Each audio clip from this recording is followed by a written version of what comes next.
Hare Krishna. I'll take a little midday break, little midday Bhagavatam. Hare Krishna. I'm going to read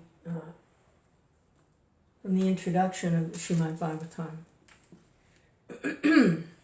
which is a short sketch of the life of Chaitanya Mahaprabhu. There's a couple more mantras. Hare Krishna, Krishna Krishna, Hare Hare, Hare Ram, Ram Ram, Hare Hare. Hare Krishna, Krishna Krishna, Hare Hare, Hare Ram, Rama Rama, Hare Hare, Hare Krishna, Krishna Krishna, Hare Hare, Hare Rama, Rama Rama, Hare Hare, Hare Krishna, Krishna Krishna, Hare Hare, Hare Rama, Rama Rama, Hare Hare, Hare Krishna, Krishna Krishna, Hare Hare, Hare Rama, Rama Rama, Hare Hare. Hare Krishna, Krishna Krishna, Hare Hare, Hare Rama, Rama Rama, Hare Hare.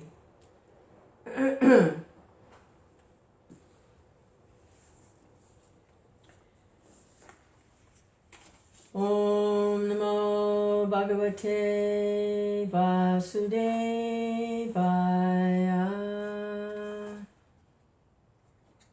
Om Namo Bhagavate Vasudevaya. Om Namo Bhagavate Vasudevaya.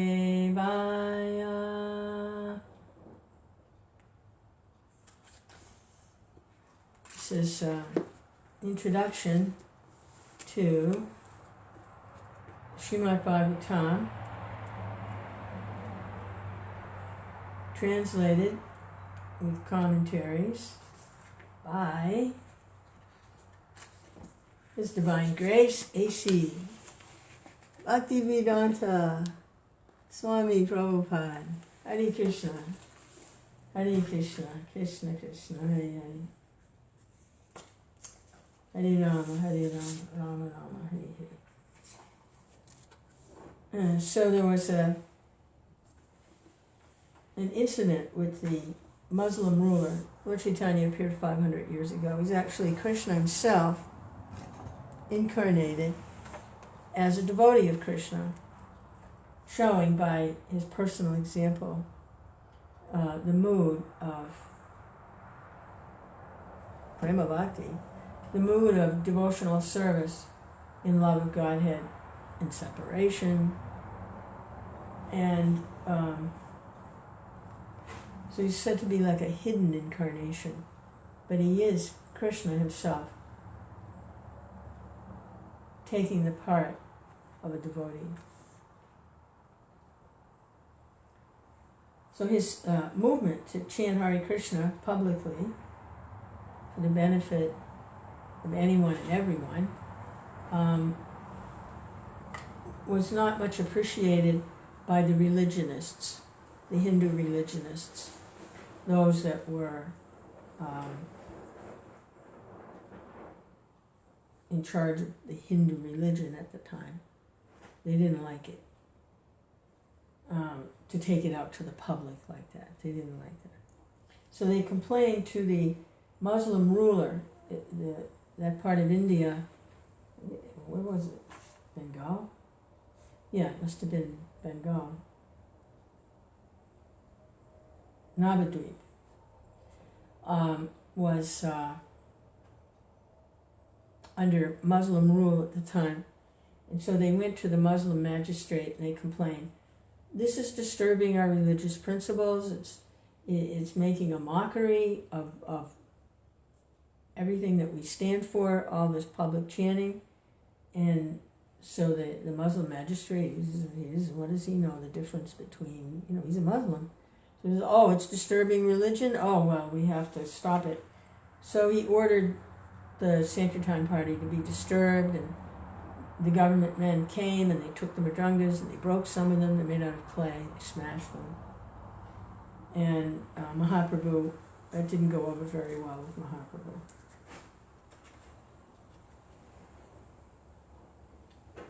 So he organized a huge resistance group, and they marched on the Qazi's house. They stomped on his gardens. It was hundreds of thousands. No one even knows where they all came from. There weren't even that many people in Navadvip at the time. Where they were coming from everywhere to take part in this demonstration that no one should stop the chanting of the holy names. Hare Krishna.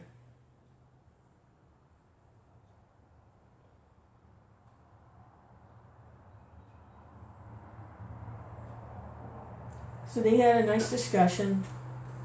The Hindu magistrate, Chaitanya Mahaprabhu, and the Hindu magistrate actually surrendered. He accepted the mission of Chaitanya Mahaprabhu to spread the love of God. He accepted it, and he gave a decree that for generations to come, no one should disturb the Harinam, public Harinam. And it said that the descendants never objected to Sankirtan. Even just not too long ago, the Hindu-Muslim riots, they were killing each other in the streets. Nobody stopped the kirtan.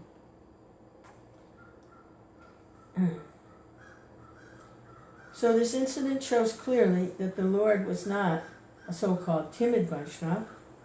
A Vaishnava is a fearless devotee of the Lord, and for the right cause he can take any step suitable for the purpose. Arjuna was also a Vaishnava devotee of Lord Krishna, and he fought valiantly for the satisfaction of the Lord.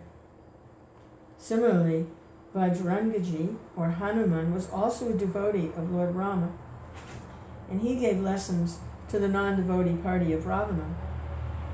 The principle of Vaishnavism to satisfy the Lord by all means. A Vaishnava is by nature a non-violent, peaceful living being, and he has all the good qualities of God.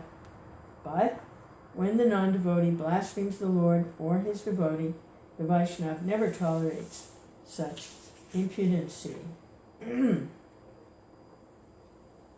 After this incident, the Lord began to preach and propagate his Bhagavat Dharma, or Sankirtan movement, more vigorously, and whoever stood against the propagation of the Yuga Dharma, or the duty of the age, was properly punished by various types of chastisement. Two Brahmin gentlemen named Chapala and Gopal, who also happened to be maternal uncles of the Lord, were inflicted with leprosy by way of chastisement, and later, when they were repentant, they were accepted by the Lord. In the course of his preaching work, he used to send daily all his followers, including Srila Nityananda Prabhu and Thakur Haridas, two chief whips of his party, from door to door to preach the Srimad Bhagavatam. All of Navadvip was surcharged with his Sankirtan movement, and his headquarters were situated at the house of Srivas Thakur and Sri Advaita Prabhu, two of his chief householder disciples. These two learned heads of the Brahmin community were the most ardent supporters of Lord Chaitanya's movement. Sri Advaita Prabhu was the chief cause for the advent of the Lord. When Advaita Prabhu saw that the total human society was full of materialistic activities and devoid of devotional service, which alone could save mankind from the threefold miseries of material existence, he, out of his causeless compassion for the age-worn human society, prayed fervently for the incarnation of the Lord, and continually worshipped the Lord with the water of the Ganges and the leaves of the holy Tulsi tree. As far as preaching work in the Sankirtan movement was concerned, everyone was expected to do his daily share according to the order of the Lord. Once, Nityananda Prabhu and Srila Haridas Thakur were walking down a main road, and on the way they saw a roaring crowd assembled. Upon inquiring from passerbys, they understood that two brothers, named Jaghai and Madhai, were creating a public disturbance in a drunken state. They also heard that these two brothers were born in a respectable Brahmin family, but because of low association, they had turned into debauchees of the worst type. They were not only drunkards, but also meat-eaters, woman hunters, dacoits, and sinners of all description. Srila Nityananda Prabhu heard all of these stories and decided that these two fallen souls must be the first to be delivered. If they were delivered from their sinful life, then the good name of Lord Chaitanya would be even more glorified. Thinking in this way, Nityananda Prabhu and Haridas pushed their way through the crowd and asked the two brothers to chant the holy name of the Lord Hari. The drunken brothers became enraged upon this request and attacked Nityananda Prabhu with filthy language. Both brothers chased them a considerable distance. In the evening, the report of the preaching work was submitted to the Lord, and he was glad to learn that Nityananda and Haridas had attempted to deliver such a stupid pair of fellows. The next day, Nityananda Prabhu went to see the brothers, and as soon as he approached them, one of them threw a piece of earthen pot at him. This struck him on the forehead, and immediately blood began to flow. But Nityananda Prabhu was so kind that instead of protesting this heinous act, he said, "It does not matter that you have thrown this stone at me. I still request you to chant the holy name of Lord Hari." One of the brothers, Jagai, was astonished to see this behavior of Nityananda. He at once fell down at the feet and asked him to pardon his sinful brother. When Madhai again attempted to hurt Nityananda Prabhu, Jagai stopped him and implored him to fall down at his feet. In the meantime, the news of Nityananda's injury reached the Lord, who at once hurried to the spot in a fiery and angry mood. The Lord immediately invoked his Sudarshan Chakra, the Lord's ultimate weapon, shaped like a wheel, to kill the sinners. But Nityananda Prabhu reminded him of his mission. The mission of the Lord was to deliver the hopelessly fallen souls of Kali Yuga, and the brothers Jagai and Madai were typical examples of these fallen souls. 90% of the population of this age resembles these brothers, despite high birth and mundane respectability. According to the verdict of the revealed scriptures, the total population of the world in this age will be of the lowest Sudra quality or even lower. It should be noted that Sri Chaitanya Mahaprabhu never acknowledged the stereotyped caste system by birthright. Rather, he strictly followed the verdict of the Shastras in the matter of one's swarupa, or real identity. When the Lord was invoking his Sudarshan Chakra, and Srila Nityananda Prabhu was imploring him to forgive the two brothers, both the brothers fell down at the lotus feet of the Lord and begged his pardon for their gross behavior. The Lord was also asked by Nityananda Prabhu to accept these repenting souls, and the Lord agreed to accept them on one condition, that they henceforward completely give up all their sinful activities and habits of debauchery. Both the brothers agreed and promised to give up all their sinful habits, and the kind Lord accepted them, if not again refer to their past misdeeds. This is the specific kindness of Lord Chaitanya. In this age, no one can say that he is free from sin. It is impossible for anyone to say this. But Lord Chaitanya accepts all kinds of sinful persons on the one condition that they promise not to indulge in sinful habits after being spiritually initiated by the bona fide spiritual master. There are a number of instructive points to be observed in this incident of the two brothers. In this Kali Yuga, practically all people are of the quality of Jagai and Madhai. If they want to be relieved from the reactions of their misdeeds, they must take shelter of Lord Chaitanya Mahaprabhu, and after spiritual initiation, thus refrain from those things which are prohibited in the Shastras. The prohibitory rules are dealt with in the Lord's teachings through Srila Rupa Goswami. During his householder life, the Lord did not display many of the miracles which are generally expected from such personalities. But he did once perform a wonderful miracle in the house of Srinivas Thakur while Sankirtan was in full swing. He asked the devotees what they wanted to eat, and when he was informed that they wanted to eat mangoes, he asked for a seed of a mango, although the fruit was out of season.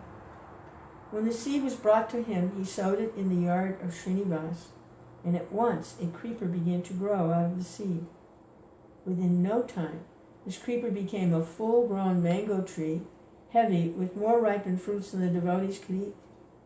The tree remained in Srinivas' yard, and from then on the devotees used to take as many mangoes from the tree as they wanted.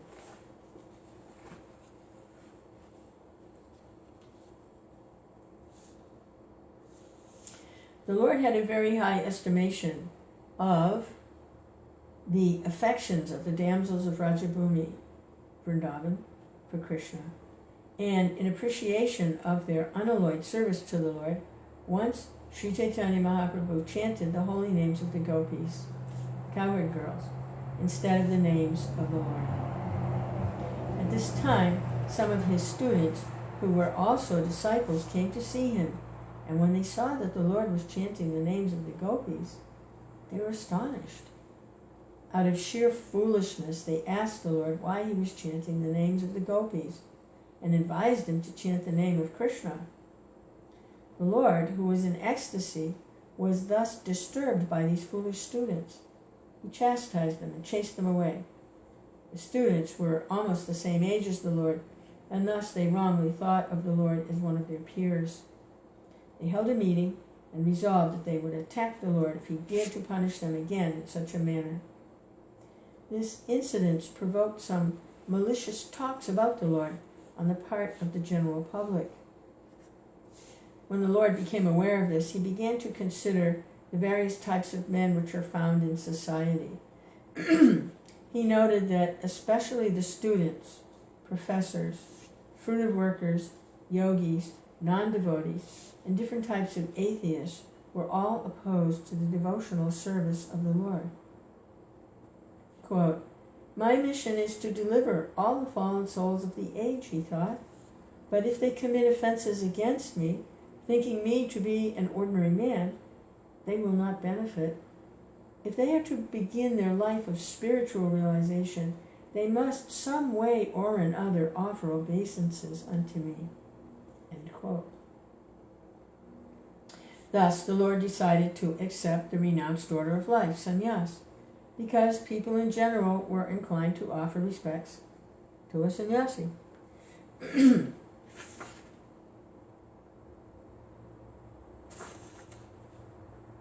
500 years ago, the condition of society was not as degraded as it is today. At that time, people would show respects to a sannyasi, and the sannyasi was rigid in following the rules and regulations of the renounced order of life.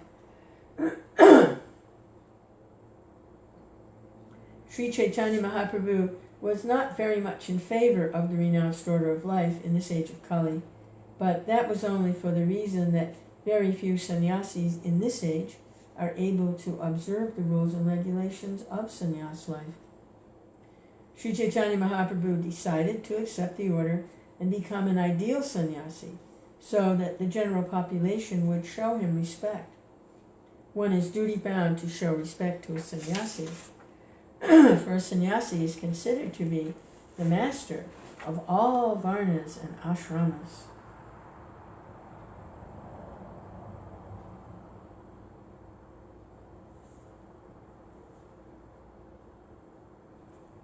Hare Krishna, Hare Krishna. Nice little Krishna break. A little Krishna break. Jai, midday Krishna break. Hare Krishna, Hare Krishna, Krishna Krishna, Hare Hare. Govinda.